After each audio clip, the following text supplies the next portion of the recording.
வீடியோவில் குற்றியலுகர வகைகள் தான் பார்க்க போகிறோம். குற்றியலுகரம்னா என்ன அப்படின்றத போன வாரம் பார்த்தோம்.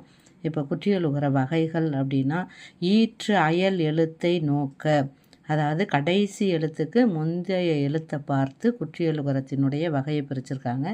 6 வகைப்படும் அப்படின்னு சொல்லி. என்னென்ன அப்படின்னு பாருங்கள். நெடில் தொடர், ஆயுதத்தொடர், உயிர்த்தொடர், வன்தொடர், மென்தொடர், இடைத்தொடர் அப்படின்னு 6 வகை இருக்குது.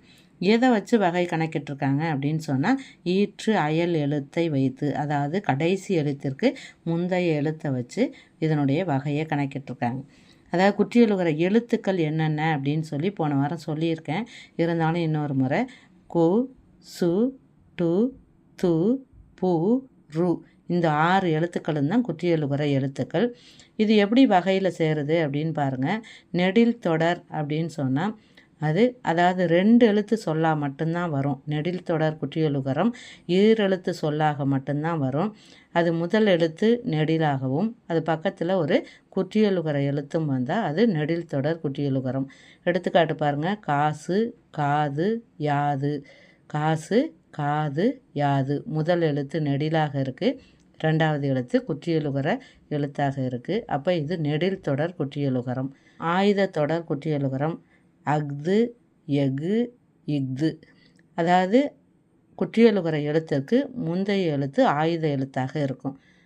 ஆயுத எழுத்து அதுக்கடுத்து குற்றியலுகர எழுத்து, ஆயுத எழுத்து அதுக்கடுத்து குற்றியலுகர எழுத்து.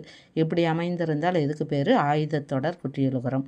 உயிர் தொடர் குற்றியலுகரம் அப்படின்னு சொன்னால் குற்றியலுகர எழுத்திற்கு முந்தைய எழுத்து உயிர்மெய் எழுத்தாக இருக்கும். இப்போ வரகு, கு குற்றியலுகர எழுத்து, அதுக்கு முன்னாடி இருக்கக்கூடிய ரா உயிர்மெய் எழுத்து. தவறு, ரு குற்றியலுகர எழுத்து, அதுக்கு முன்னாடி இருக்கக்கூடிய வா உயிர்மெய் எழுத்து. வயிறு, ரு குற்றியலுகர, அதுக்கு முன்னாடி இருக்கக்கூடிய எழுத்து உயிர்மெய் எழுத்து. இப்படி உயிர்மெய் எழுத்தை அடுத்து குற்றியலுகர எழுத்துக்கள் வந்தால் அது உயிர் தொடர் குற்றியலுகரம். வன் தொடர் குற்றியலுகரம் அப்படின்னா வல்லின மெய்யெழுத்துக்களை அடுத்து குற்றியலுகர எழுத்துக்கள் வந்தால் அது வன்தொடர் குற்றியலுகரம். உனக்கு, இக்கு, கு, கு குற்றியலுகர எழுத்து, அதுக்கு முன்னாடி இக்கு. பாட்டு, டு வல்லின மெய்யெழுத்து.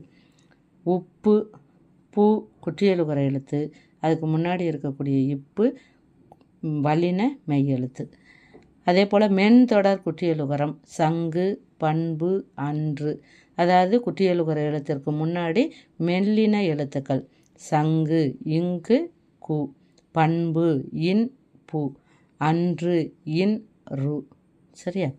இடைத்தொடர் குற்றியலுகரம் அதாவது இடையின எழுத்துக்களை அடுத்து வரக்கூடிய குற்றியலுகர எழுத்துக்கள். மார்பு, இரு இடையின மெய்யெழுத்து.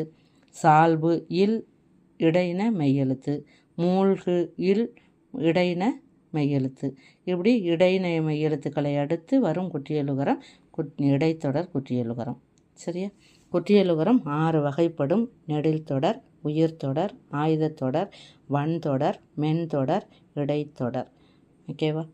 இதனுடைய தொடர்ச்சி அடுத்த வீடியோவில் பார்க்கலாம். நன்றி.